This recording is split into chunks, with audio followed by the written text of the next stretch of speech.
Estamos con el pesebre viviente. El mensaje de hoy tuvo varios títulos, pasó por varios títulos, y después terminó quedando este. Uno de los que no puse, a mí me gusta decirlos igual, porque después tiene intención en el mensaje después, no es como quieres, es como es. Después lo van a entender, o después se lo voy a hacer recordar. Hay muchos pasajes como este de Isaías 9:6, que la mayoría lo conoce, lo sabemos de memoria, o lo hemos escuchado muchas veces. Ahora cuando lo ponga el pasaje, lo tengo ahí, si quieren lo pueden buscar. Les va a pasar que van a decir, era este el pasaje. Si algunos tienen la aplicación de la YouVersion en la Biblia, ayer estaba ese pasaje como pasaje del día. Y a veces con los pasajes tan conocidos tenemos un problema de que lo pasamos por alto o no le damos el peso o el valor que tiene porque lo leemos así medio rápido, porque ya lo decimos rápido de memoria o lo recordamos rápido y pierde quizás el peso o los detalles que debería tener o deberíamos darle a esos pasajes. Este pasaje se escribió 700 o 750 años antes de que Jesús naciera. 2723 años atrás, más o menos. Y nosotros hoy cuando leemos este pasaje decimos, sí, claro, pasó. Pero en ese tiempo, cuando Isaías relataba esta profecía, es como que muchos quizás escuchaban y decían, ¿de qué estará hablando? ¿Qué estará diciendo? Pero hoy nosotros, que ya pasó 2720 y pico de años, decimos, sí, se cumplió. Pasó lo que dijo, de que un hijo nos es dado, ahora lo vamos a leer. Un hijo no es nacido, perdón. Y ahora quiero hacerle una pregunta. ¿Qué les genera a ustedes saber de que esta promesa, o esto que Dios dijo 700 años antes de que sucediera, se haya cumplido? ¿Qué provocan ustedes? Pueden usar palabras o frases como quieran. Fe. Fe. O sea, que promete que Dios lo que promete lo cumple. ¿Sí? Están escuchando lo que están diciendo. Dios es fiel. Como una obviedad, como mañana que considero el hijo. Claro, se va a cumplir. Como uno creyente le digo que es obvio. Claro. Como, o sea, es tan natural. Es tan obvio. Para nosotros que conocemos. Eso me pasa, como que ya. Isaías 9:6. Dice, porque un niño nos es nacido, hijo nos es dado, y el principado sobre su hombro. Y se llamará su nombre admirable, consejero, Dios fuerte, Padre eterno y príncipe de paz. Los comas que existen en la Biblia, bueno, en realidad en interpretación, cuando hacemos lectura, más en los textos bíblicos lo tenemos que leer como un signo más. Entonces decimos es admirable, además es consejero, además es Dios fuerte. Hay otras versiones que admirable y consejero le han sacado la coma en medio, pero no le quita el valor, sino que dice un admirable consejero o consejero admirable. Ahora vamos a analizar el pasaje completo, o cada detallecito del pasaje. Estoy bien con el tiempo, ¿no? Sí. ¿A qué hora termina? ¿Las 1:30 por ahí? No, a las 2 estamos. Esta versión dice Dios invencible en lugar de fuerte. Hay un montón de versiones que te cambian los términos increíbles, o sea, están todas buenas. Yo usé la Reina Valera porque justamente quería que vieran que puede pasar eso, que hay intervenciones distintas, pero bueno, el texto bíblico cuando se escribió, cuando se adaptó los versículos, cuando se puso el número del versículo y todo, fue para organizarnos. No quiere decir de que originalmente estaba versículo por versículo, capítulos. Canté mucho y me quedó la garganta muy linda las canciones. Keita también opina. Entonces ahora quería hacerle como contextualizar un poquito en el pasaje, o lo que pasó cuando se cumplió este pasaje, mejor dicho. En ese contexto, el pueblo estaba oprimido por Roma, estaba ahí como un poco ahogado en impuestos, y entonces el pueblo empieza a clamar a Dios por un Salvador.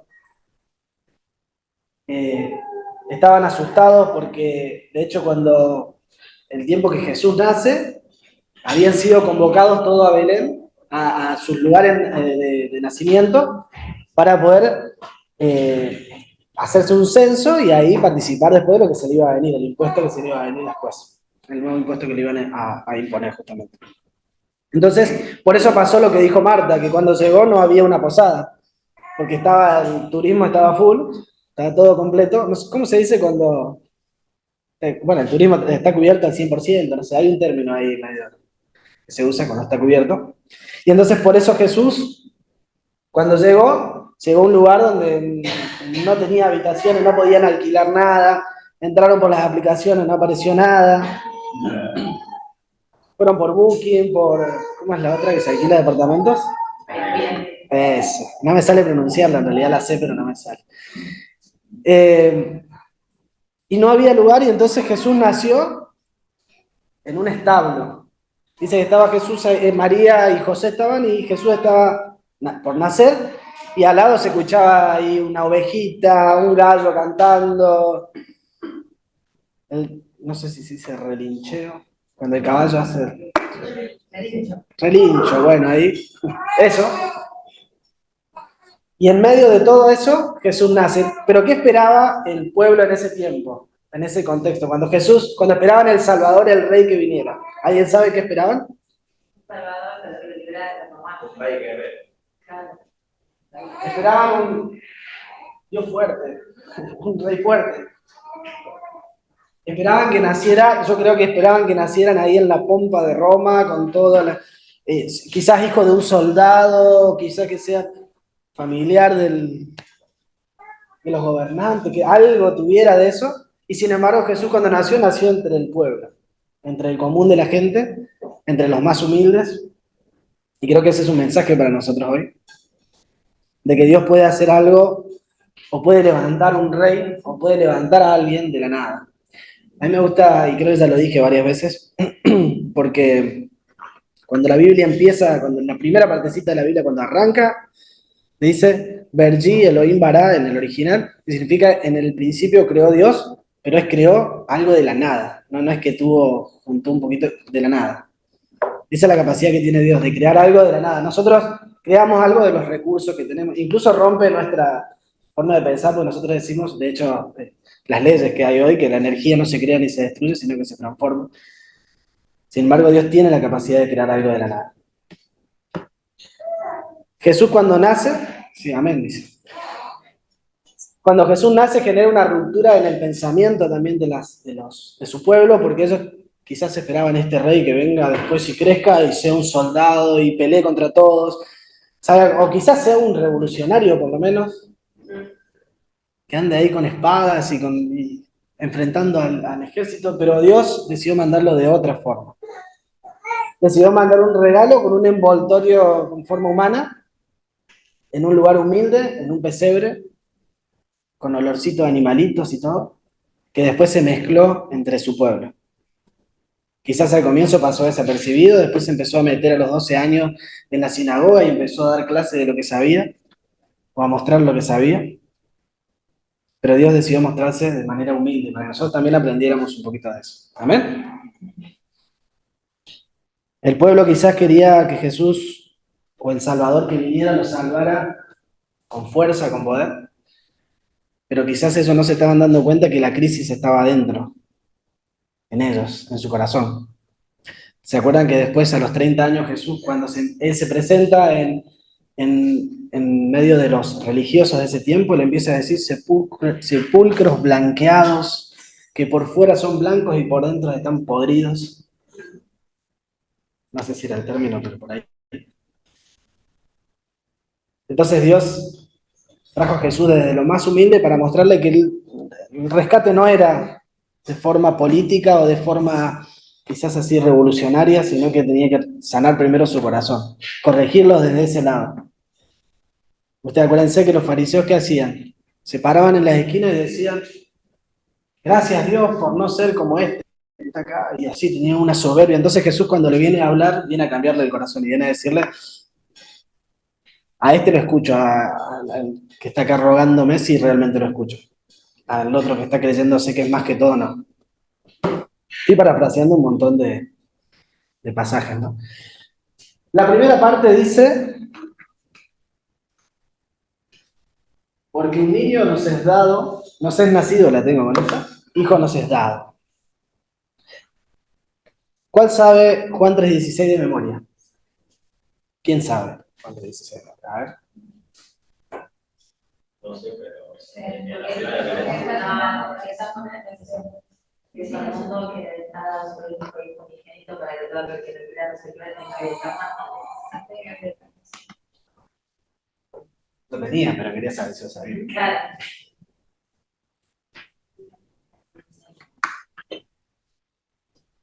Porque un hijo, porque un niño nos es nacido, es ese Salvador que vino a hacer esto. Es enviado por Dios para darnos salvación. No hay mucho que explicar en este pasaje. Hijo nos es dado. Y acá cuando hace esa mención, dice, hijo nos es dado, se puede hacer dos salvedades. Una primero que nos es dado. No es algo que nosotros lo buscamos, lo podemos lograr, lo podemos alcanzar, fue un regalo. Y otro, que responda a esta pregunta. ¿Quién lo dio? Hijo nos es dado, o sea, el Padre nos dio su Hijo, para que nosotros tengamos esa salvación.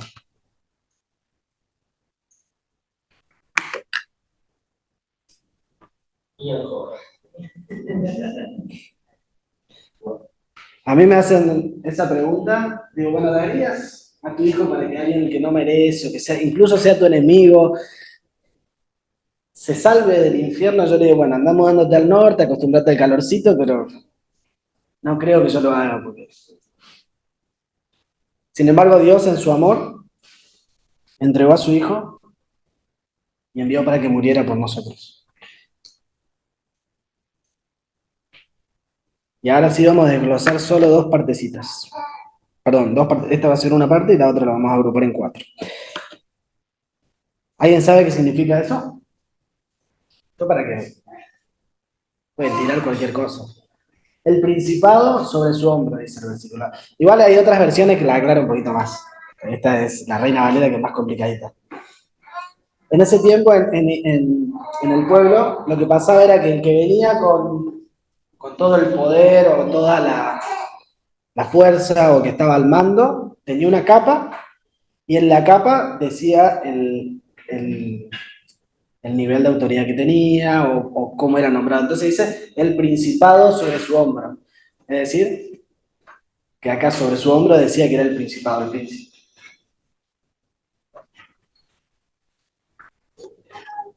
Después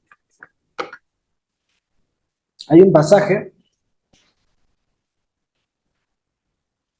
en el mismo libro de Isaías, más adelante dice, y este pasaje lo puse, en realidad no lo iba a poner, no iba a hacer el llamado, pero Dios es que tiene algo muy interesante al final.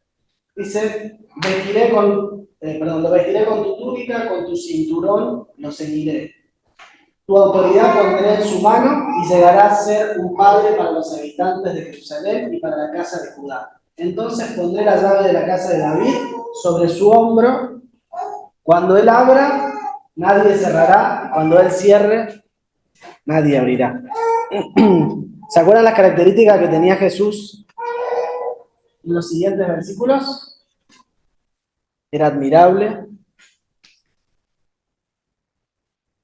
Dios fuerte, Padre eterno y príncipe de paz.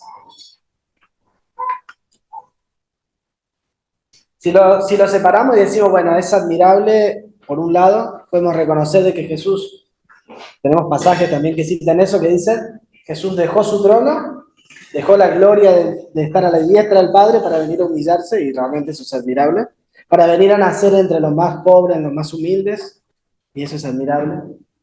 El término consejero, si se lo toma por separado, es quien nos mostró el camino, nos enseñó. Después Dios fuerte, en el otro pasaje anterior también hablábamos un poquito. Él tiene el poder, él tiene todo poder, o su poder no tiene límite, dice algunas versiones, cuando habla del Todopoderoso. Es Padre eterno, que nos permite la salvación en cualquier tiempo de nuestras vidas, y es Príncipe de paz. Y este término de príncipe de paz tiene que ver en el contexto del versículo, en realidad, con la posibilidad que nos dio a nosotros de reconciliarnos con Dios. Trajo paz entre Dios y los hombres. Nosotros estábamos separados por el pecado. La Biblia dice que aquellos que están con el pecado son considerados enemigos de Dios.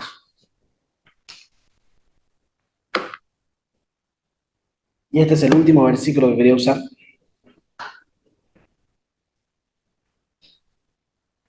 Me dice que está antes, 4 versículos antes del que leímos, del versículo base. Aunque la gente viva en la oscuridad, verá una gran luz, una luz alumbrará a los que vivan en las tinieblas. Qué bueno sería de que ese príncipe de paz, ese Dios admirable, ese Dios fuerte, esté en nuestros corazones latente, viviendo siempre.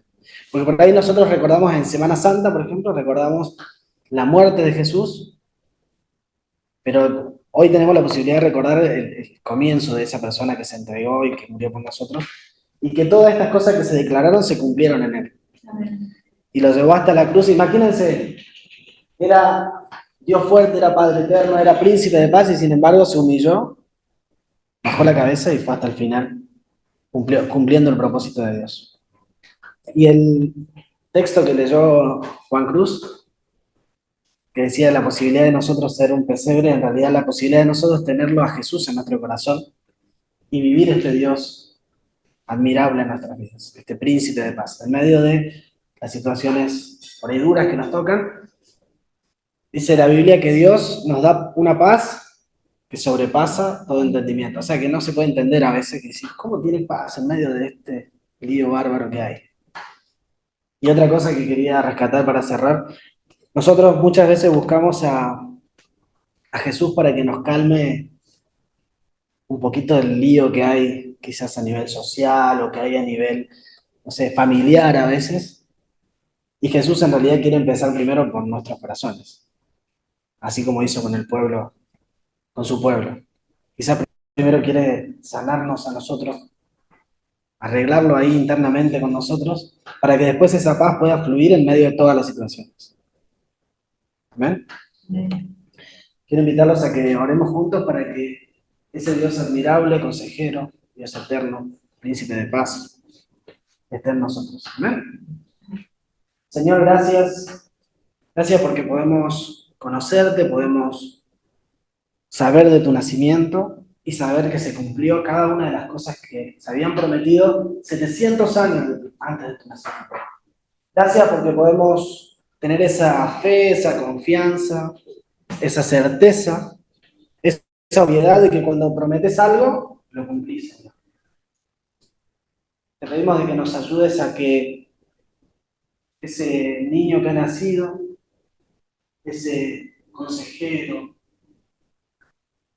ese Dios fuerte, ese Padre eterno y ese príncipe de paz que trae esa paz a nuestros corazones, pueda habitar día a día nuestras vidas, Señor.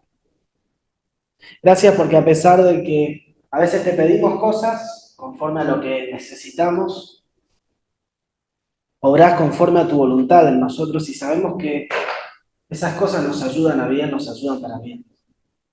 Señor, ayúdanos a que siempre podamos buscar más allá de nuestros deseos, más allá de nuestros anhelos, que tu voluntad se realice y que tu soberanía, tu control sobre todo, siempre esté reinando en nuestros corazones, para que podamos darte gloria con la forma en que pensamos, la forma en que vivimos, Señor. Para gloria y para honra tuya, Padre. En el nombre de Jesús te lo pedimos. Amén.